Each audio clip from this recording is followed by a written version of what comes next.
One of the least understood things that I have on my website is that I'm not a team builder. And I say that not because I don't believe that teams are important, but I say that because I don't really believe in team building seminars, team building activities. I think if you have a dysfunctional team, the first thing you have to look at is the management. And if you have a dysfunctional team, the people that usually call me are the managers. So there's an irony there. And I won't have much of a client base if I keep going with that one, but most dysfunctional teams are a result of dysfunctional management.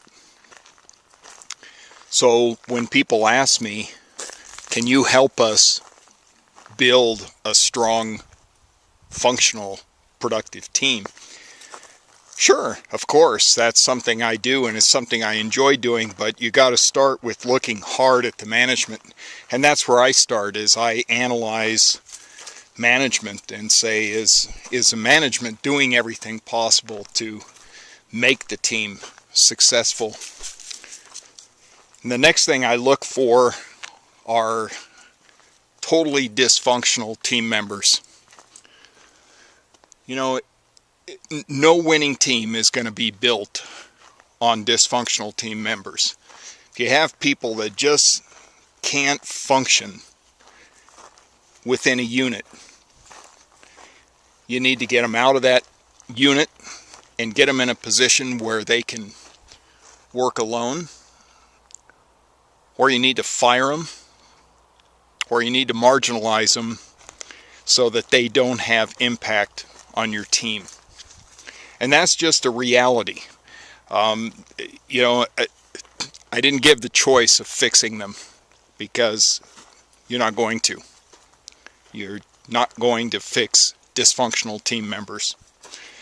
Now, the team that's not working well, that has good management and is comprised of high-functioning, good, willing to work people, then what we have to find to make that team more successful are processes and procedures and protocols that everybody can buy into and accept and adopt to make every process smoother and more productive. So typically, dysfunctional teamwork is bad management, bad players. Those things have to be fixed. And then you need better processes.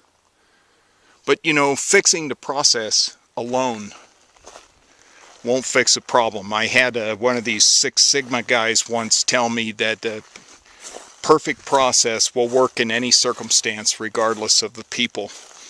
And that's just not true. You can have flawed processes, but if the people accept and adopt a flawed process and are willing to work with it, that may be successful, more successful than a perfect process. So we have to look at processes and see if we can save steps, save time, enhance communication within the team, because all of those things will contribute to success. We can look to improve a process, but you don't start by developing processes and imposing those on team players. That won't work. Team players need to develop their own processes in order to get that 100% buy-in that you need to make a team successful. So let's recap this. How do you build a successful team? Well, you start by looking at the management. You want the management to be as functional and good as possible. You want to make sure management isn't contributing in any way to demoralizing the team. Then you want to look at individual team members and make sure that you've got good, healthy members on your team.